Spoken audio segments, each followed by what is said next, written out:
신입 분양 상담사 분들이 이제 현장에 처음 분양 상담사로서 공부도 하고 그리고 나름대로 마음의 각오도 다지고 이제 분양 현장을 들어가게 돼요.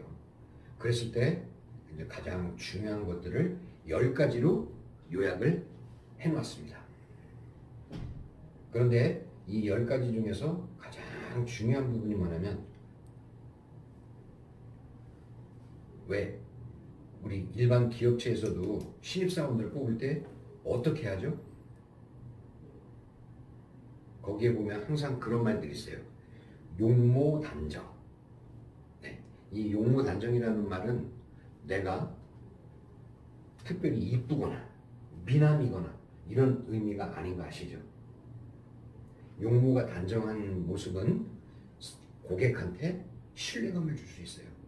그리고 나는 일할 준비가 돼 있다 라는 뜻이기도 합니다. 그래서 용모 단정한 외모와 거기에 더불어서 친절한 미소, 이 두 가지가 가장 중요한 포인트가 되겠습니다. 네, 그래서 이제 그 10가지 분양 현장 선택과 그리고 적응에 필요한 10가지 자세히 알아보면, 첫째, 여러분들이 현장에서 분양 상담사로서 마음의 각오를 다지고 분양하게 대한 공부도 하고 이렇게 한 다음에 이제 분양 현장을 선택하게 돼요. 그러면 우리가 분양 현장을 선택을 할 때 어떻게 선택하세요? 네.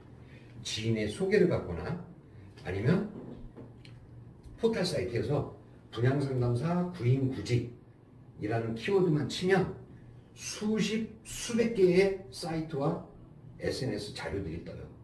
거기에서 내가 하나를 선택할 수도 있어요. 그리고 또 마지막 세 번째는 한국분양교육원이 추천해주는 현장. 이렇게 분양 현장을 선택하는 방법은 3가지가 있습니다. 네, 아시죠? 네. 그리고 그래서 분양 현장을 이제는 셋 중에 하나로 선택을 했어요. 그럼 그 다음에는 어떻게 해야 될까? 그 현장과 그 상품에 대한 기본 컨디션을 체크하는 일이에요. 일할 현장 선택. 기본 컨디션이라는 건 뭐냐면, 그 현장의 기본 컨디션이라는 거는 또 이제 일부 이제 오해하는 부분들이 있어요. 이렇게 사이트를 쭉 분양상담사 구인구직 사이트를 보다 보면 수수료가 막 1,000만 원, 막 수수료가 비싸게 나와 있는 것도 있어요. 절대 현장을 선택할 때 수수료는 중요하지 않다.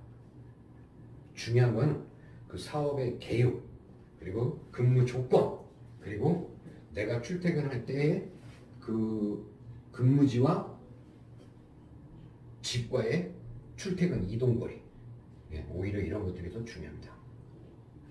그래서 제가 이제 현장에서 그렇게 이제는 어떤 현장에 대한 기본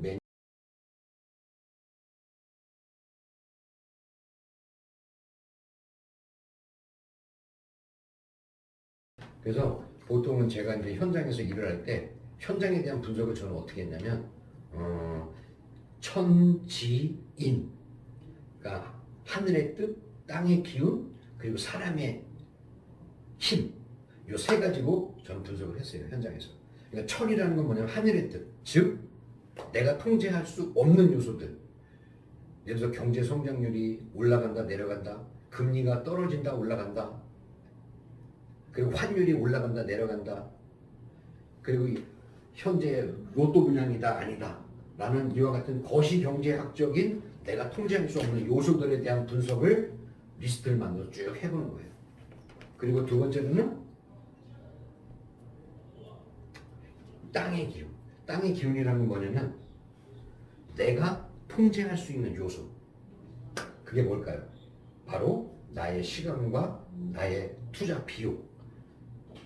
그거를 이제는 내가, 다시 말해서 내가 갖고 있는 자원, 이 상품을 팔기 위해서 내가 기울일 수 있는 시간과 투자 비용을 해보는 거예요. 그래서 이와 같이 상품 분석을 천지인에 의해서 분석을 하고, 구체적으로 이제 실행하는 방법은, 첫 번째는 현장을 선택을 했다. 그럼 그 현장에 대한 분석 어떻게 하냐? 온라인으로 그 현장에 대한 키워드를 포털 사이트에서 검색을 하는 거예요. 시세, 지역의 인구 개요, 상권 형성, 이러한 것들을 온라인을 통해서 자료를 분석을 해요. 그 다음에 현장을 방문하는 거예요. 그래서 온라인에서 검색한 자료가 과연 현장에서 그대로 맞아떨어지고 있는지. 그래서 그렇게 할 때는 보통 주변 인근의 부동산 중개업 대표님들과 인터뷰도 하고, 아니면 또 중요한 거는 그 지역의 랜드마크, 그 지역의 랜드마크에 방문을 해서 그 담당자분들하고 인터뷰를 해보는 거예요. 그러면 온라인 상에서 보이지 않았던 새로운 자료들이 막 이제 나오기 시작하는 거예요. 이렇게 해서 현장에 대한 분석은 온라인과 오프라인을 병행한다. 그와 같이 자료 조사가 끝난 다음에는 이제 나만의 시간을 갖는 거예요. 그래서 뭐를 해? 4P 전략. 우리가 전에 배웠죠? 바로 전 시간에 4P 전략과 그리고 수학 분석을 내가 조용히 검색을 해보는 거예요. 검색이 아니고 자료 정리를 한번 해보는 거예요. 4P 전략. 프로덕트, 플레이스, 프라이스, 프로모션. 이 네 가지를 상품에 대해서 분석을 해보는 거예요. 그래서 이와 같이 분석이 끝났다. 상품에 대한 분석이 끝났다. 그러면 그 다음 단계로 이 현장을 들어갈 것인가 말 것인가를 선택합니다. 그래서 내가 이 현장 들어가기로 했어. 이 현장은 아니야. 다른 현장을 또 서칭을 하는 거예요. 근데 이제 이 현장을 들어가기로 했으면 그 다음 단계로는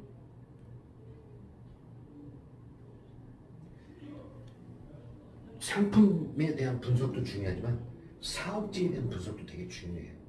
그래서 이 지역의 현재 트렌드, 이 지역의 현재 부동산 소비 심리 지수, 뭐 이런 것들은 다 온라인 서칭을 통해서 찾아볼 수가 있어요. 그리고 상품에 대한 특장점, 사업지와 상품에 대한 특장점을 정리를 한번 해보는 거예요. 왜? 내가 이 상품을 누구한테 팔 건가, 이거를 결정하기 위해서. 그러니까 다시 말해서 나의 타겟을 설정하기 위해서. 그래서 이제 현장에 이제 들어가서 내가 이제는 좋은 팀장님 밑에서 이제 일을 하게 됐어요. 아니면 뭐 내가 뭐 분양 대행사의 직영 팀원으로 들어가게 됐어요. 그렇게 했을 때는 일단은 분양 대행사나 본부장이나 팀장님이 만들어준 교육 자료가 있어요. 그걸 토대로 이 교육 자료는 기본적으로 암기해야 돼, 무조건. 보통 이제 교육 자료는, 현장별 교육 자료는 뭐 짧은 건 20페이지, 아니면 긴 거는 뭐 100페이지까지 있어요. 이러한 교육 자료는 내가 기본적으로 암기를 해야 돼. 그래서 그 암기가 끝나고 난 다음에는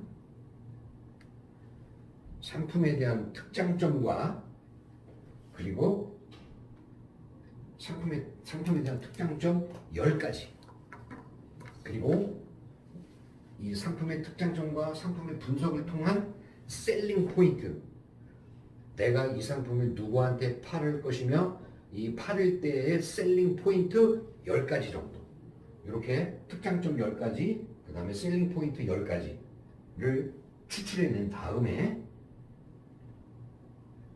그 다음에 이거를 어디다 녹여야 되겠어요? 상품의 특장점 10가지 그리고 셀링 포인트 10가지를 내가 찾아냈어.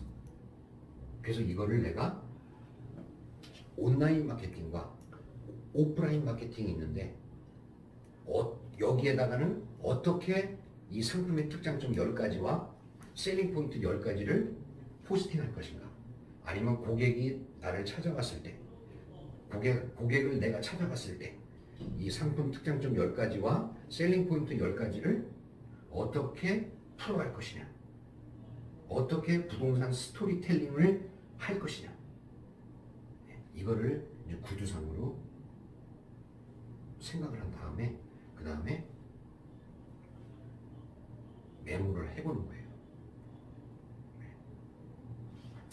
그래서 이렇게 쭉 과정을 현장에 들어가서 이렇게 기본적으로 6가지 상황들에 대해서 상품과 지역에 대한 분석이 끝나고 상품의 특장점과 셀링 포인트 10가지를 추출해 냈으면 그 다음에는 내 타겟한테, 내 고객한테 어떻게 접근할 것인가, 어떻게 판매할 것인가, 팔 것인가, 이거를 내 스스로 분양 대행사 아니면 본부장 아니면 그 밑에 팀장님이 갖고 있는 주간 계획, 월간 계획이 있을 거예요. 거기에 맞춰서 나는 일간 계획, 주간 계획, 월간 계획을 내 스스로 만드는 거예요. 이때 가장 중요한 건 뭐냐면, 이때 가장 중요한 건 휴무 계획이에요. 휴무 계획은 왜 중요하냐면 나의 전투력을 최상으로 유지시키기 위해서. 예, 배우셨죠? 네. 나의 전투력을 최상의 컨디션으로 유지시키기 위해서 휴무 계획이 필요합니다. 그렇게 해서 이제 모든